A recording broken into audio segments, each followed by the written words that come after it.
Educação amplia em mais 1 milhão contrato com a empresa para limpeza de escolas. Sindicatos anunciam horários especiais do comércio nos feriados. Escola particular registra boletim de ocorrência depois de falsa divulgação de possível atentado. Com produção de Carla Conda e edição de Fernando Aguiar, começa agora o Conecta.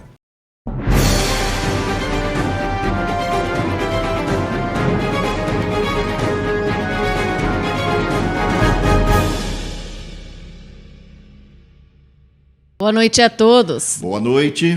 Terça-feira, dia 11 de abril de 2023, o Jornal Conecta começa agora e eu convido vocês a compartilharem, curtirem nossas redes sociais e se inscreverem no nosso canal no YouTube. A Prefeitura de Catanduva reajustou o contrato firmado com a empresa WWS Services, prestadora de serviços responsável pela limpeza das escolas municipais de Catanduva. O aditamento foi contrato firmado publicado no Diário Oficial do município. De acordo com o extrato de aditamento, o acréscimo do valor do contrato é justificado pelo aumento de 26 postos de serviços mensais. A Secretaria de Educação vai arcar com cerca de R$91 mil mensais a mais. No total, o contrato firmado pela administração no início do ano custará a partir de agora R$5 milhões. E a empresa oferece a mão de obra e materiais para a limpeza das escolas. Uma escola infantil particular em Catanduva registrou boletim de ocorrência na tarde desta segunda-feira, depois de perfis falsos no Facebook divulgarem possível atentado à escola em datas de abril. O suposto alerta, publicado, causou pânico nos pais e muitos internautas compartilharam a publicação. A direção da instituição de ensino, além de comunicar à polícia, informou aos pais que, apesar de ser fake news, a segurança será redobrada na escola. Ainda segundo a direção, há uma série de vídeos sendo compartilhados falando em ataques em escolas em todo o país. Os pais devem checar o recebimento deste tipo de informação. A escola pontuou que o prédio é seguro, há muros altos, portaria trancada e rondas da polícia serão feitas com mais intensidade nos próximos dias. E com medo de possíveis ataques, Marcão, algumas escolas da rede particular de ensino aderiram segurança no portão, principalmente na entrada e saída de alunos.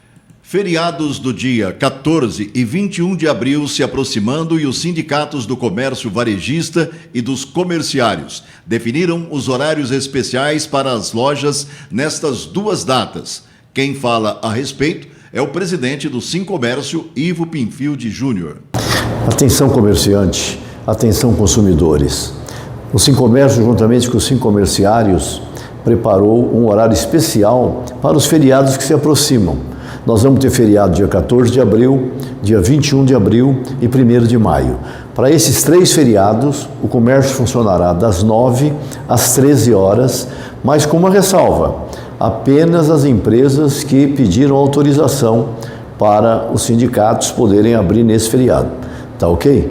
Então, supermercados, que geralmente já pedem por o ano todo, vão abrir normalmente.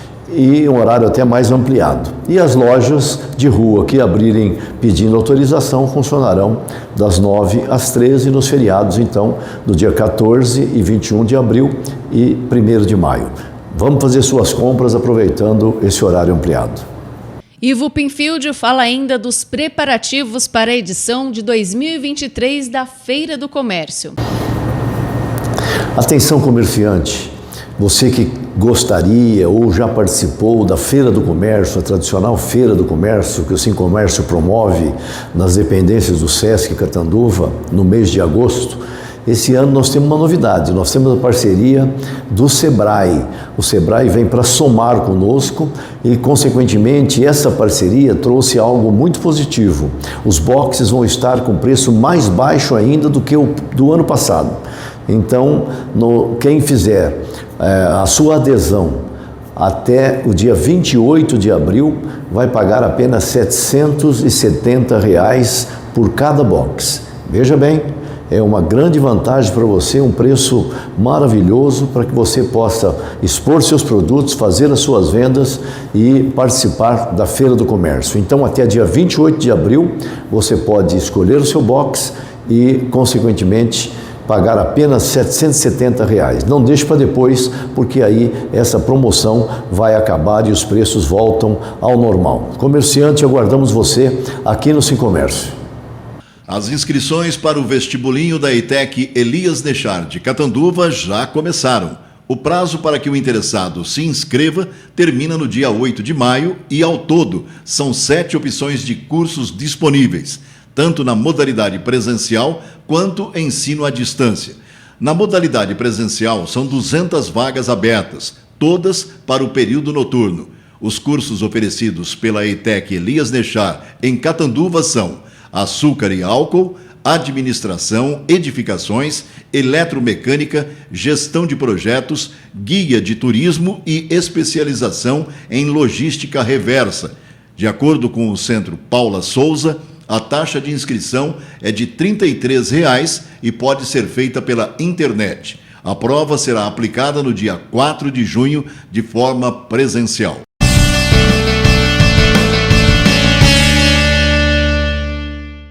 E agora no Jornal Conecta a participação do Dr. Fábio Manzano. Chumbo grosso, doutor? Marcão, chumbo grosso. Seja bem-vindo, Dr. Fábio. Muito obrigado, Natália. Obrigado, boa estreia. Marco. Boa estreia. Eu acho que o tema é bastante pertinente. Fomos surpreendidos agora de última hora, com o envio para a Câmara Municipal de um projeto que reestrutura o Instituto de Previdência Municipal de Catanduva. E isso vai ser discutido aí nos próximos dias. O alerta que fica é o seguinte: o Instituto de Previdência dos municipários, dos funcionários públicos de Catanduva, tem um patrimônio de R$ 400 milhões.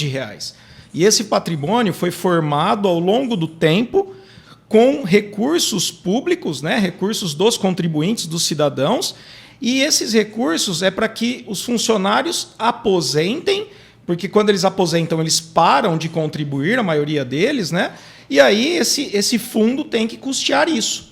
E o padre, a administração do padre, então, está mandando uma reestruturação, muito provavelmente para tentar diminuir os custos do funcionalismo com previdência. Esses custos são muito altos, são mais de 50% da folha. Então, o que quer isso dizer? Quando, por exemplo, uma empresa privada contrata um funcionário, essa empresa, na maioria dos casos, paga 20% de encargos. Então, a cada R$1 de salário, para o funcionário, tem a contribuição que a gente fala previdenciária para o regime geral, em torno de 20%. A prefeitura paga não 20%, 50%, porque o funcionalismo público ele tem uma condição diferenciada do trabalhador da iniciativa privada. Então, o que deve estar apertando aí as contas da prefeitura, e muito, é essa contribuição mensal, que ela é gigantesca. Então, estão mandando aí um projeto de lei para tentar minimizar esses impactos, Natália, mas tem que tomar muito cuidado, porque nós estamos falando de um grande patrimônio de todo catanduvense e dos servidores públicos, principalmente. Isso não estava na pauta do dia, É um pedido aí entrar em urgência. Então, mais uma vez, nós somos surpreendidos com o envio, de uma matéria que não está na pauta do dia, na ordem do dia, e que, inclusive, eles podem, caso o projeto necessite de 2 votações, ainda convocar uma extraordinária. Aliás, Natália e Marco, um dos chumbos grossos que o catanduvense tem que engolir é esse tipo de situação. Será que é normal em toda a Câmara Municipal não constar na pauta um projeto e já se convocar aí, quando necessário, uma discussão extraordinária para aprovar em primeira e segunda discussão no mesmo dia aí, sem discussão, sem colocar para a população, sem a devida ponderação, sem a discussão, Marcos? Será que isso acontece em todo lugar? Exatamente sobre isso que eu vou perguntar a você. Como é que você acha que os vereadores vão receber esse regime de urgência porque parte do Executivo. O regime de urgência ele pode ser convocado tanto pelo Executivo como pelo Legislativo, né, com o número de vereadores. No caso, pelo Executivo. Eu acho que nesse caso do projeto de lei, provavelmente, eu não tenho certeza, mas acho que foi do Executivo, né? Mas ele é um projeto que, veja, a gente está discutindo um patrimônio municipal, né, do município de Catanduva, que equivale aí a quase meio orçamento do município. É muita coisa, né? O que se espera dos vereadores nesse momento? Prudência? Olha, nesse momento tem que ter muita prudência, é uma situação complexa, eu trabalho com isso em outros municípios. O cálculo, na verdade, Marco, é o seguinte, todo ano faz-se o cálculo atuarial. O que é o cálculo atuarial? Uma pessoa especialista, que é um atuário em contas, ele analisa cada funcionário, a expectativa de vida, o quanto ele pode contribuir com a previdência do município, o quanto ele ainda demora para se aposentar e faz um cálculo de quanto tem que ser arrecadado para que quando ele se aposentar tenha-se dinheiro para custear a aposentadoria dele. Então é muito complexo esse cálculo, precisa realmente de um patrimônio grande e pelo que a gente percebeu aí numa primeira análise do projeto, está se falando aí em extinguir um artigo que tem a maior parte da alíquota, né, do montante que é arrecadado hoje mensalmente. Então, pelo que pude notar aí numa primeira olhada, está se discutindo cortes muito grandes na arrecadação do Instituto de Previdência e isso tem que ser muito bem ponderado. Então, eu espero, Marco, respondendo a sua pergunta, que os vereadores cadenciem essa situação, analisem com muita calma e pelo menos se discuta, se procure ouvir outras fontes, especialistas, para que a gente chegue aí realmente num denominador bom, tanto para o funcionalismo como para o funcionamento da estrutura pública, que também tem que fazer serviços públicos, não é? Se o padre fez tanto aí pelo funcionário público, agora ele vai deixar a desejar aí com o aposentado?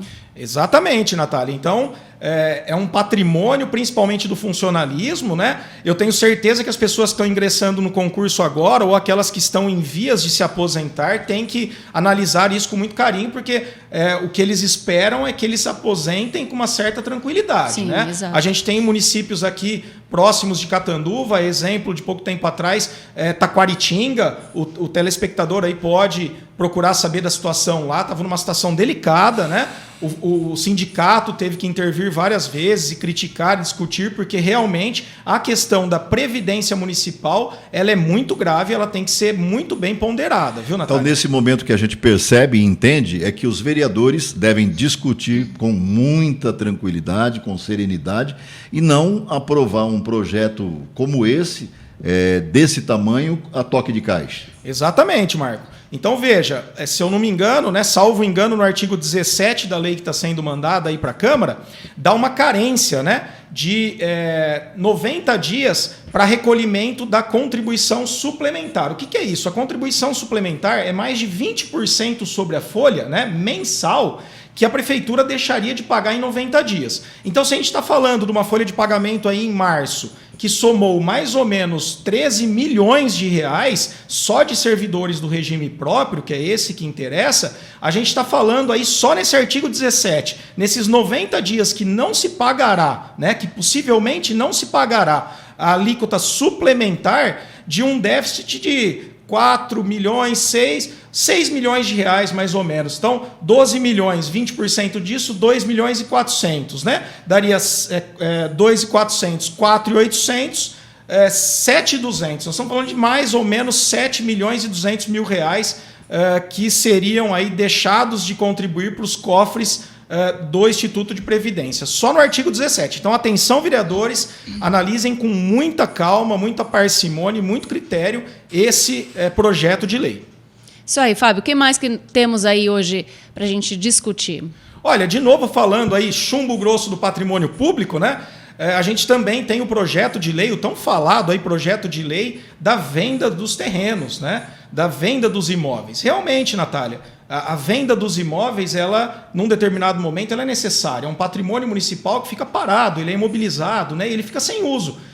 Eventualmente até sendo aí esconderijos de escorpiões, baratas, etc., né? Imóveis que não estão sendo utilizados. Porém, Natália, se a gente pegar o primeiro projeto de lei que foi mandado aí desses mesmos imóveis, foi ainda na época da prefeita Marta.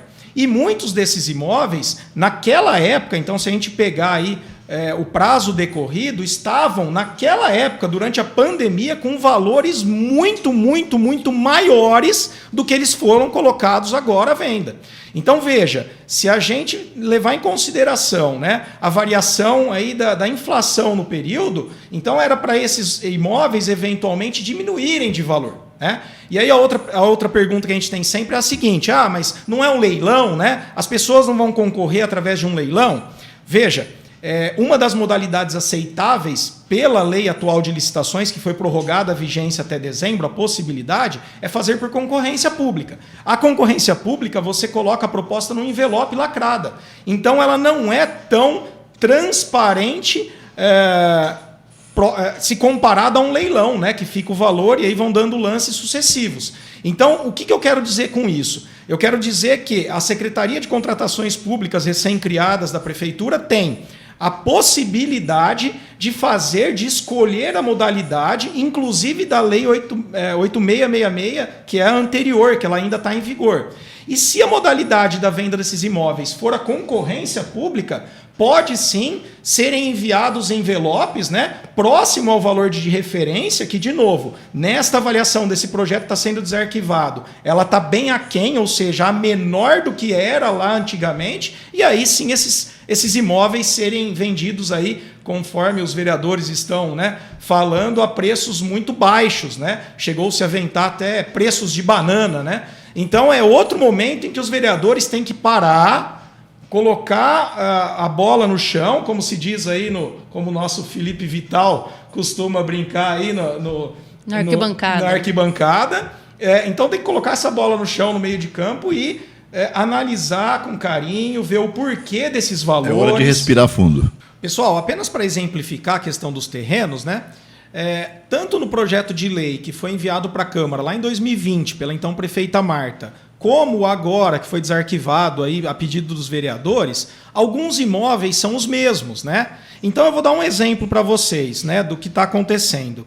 Tem um imóvel no Higienópolis, na rua Santa Catarina, cuja metragem é 188 metros quadrados, que no projeto de lei lá da prefeita Marta, ele estava com R$131 mil.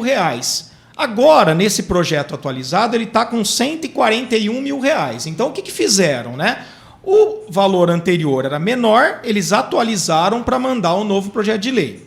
Só que tem alguns outros casos, a exemplo de um imóvel, por exemplo, no Jardim dos Coqueiros, na rua Caetité 656, que ele tem 15 mil metros quadrados, e ele estava avaliado lá na época da prefeita Marta em mais de R$2 milhões.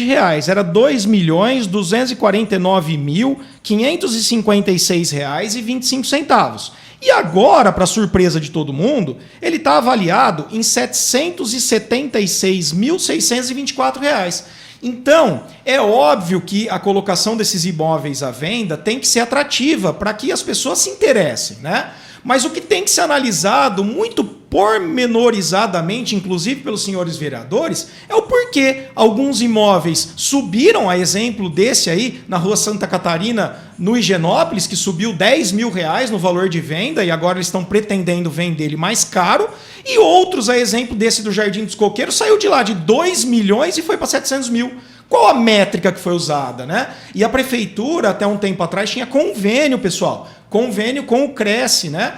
Com o sindicato, aí, o órgão de classe dos agentes imobiliários. E eram eles que faziam essa avaliação, né? Então, e essas novas avaliações, de onde surgiram, né? Será que não tem terrenos ou imóveis semelhantes vendidos aí ou ofertados na internet, por exemplo, com um valor mais condizente? Então, ninguém está falando aqui que não é preciso ser atrativo os valores. O que nós estamos falando aqui é que temos que tomar cuidado para que não haja a depreciação, ou seja, a venda a preços muito baixos de um patrimônio público.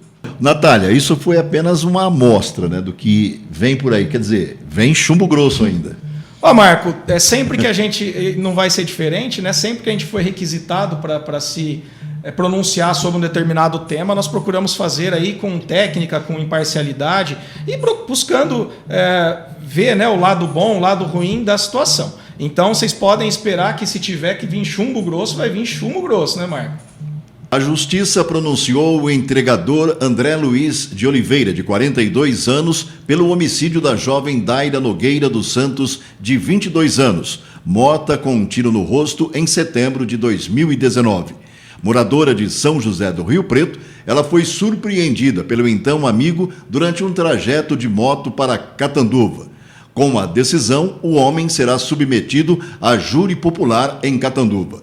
O juiz Antônio Carlos Pinheiro de Freitas acatou os termos da denúncia e pronunciou o réu por homicídio triplamente qualificado por motivo fútil, mediante emboscada e contra a mulher, além de ocultação de cadáver. A data para o júri popular ainda não foi definida. O Jornal Conecta termina aqui. Continue nos acompanhando pelo site e redes sociais. Até amanhã. Até amanhã a todos.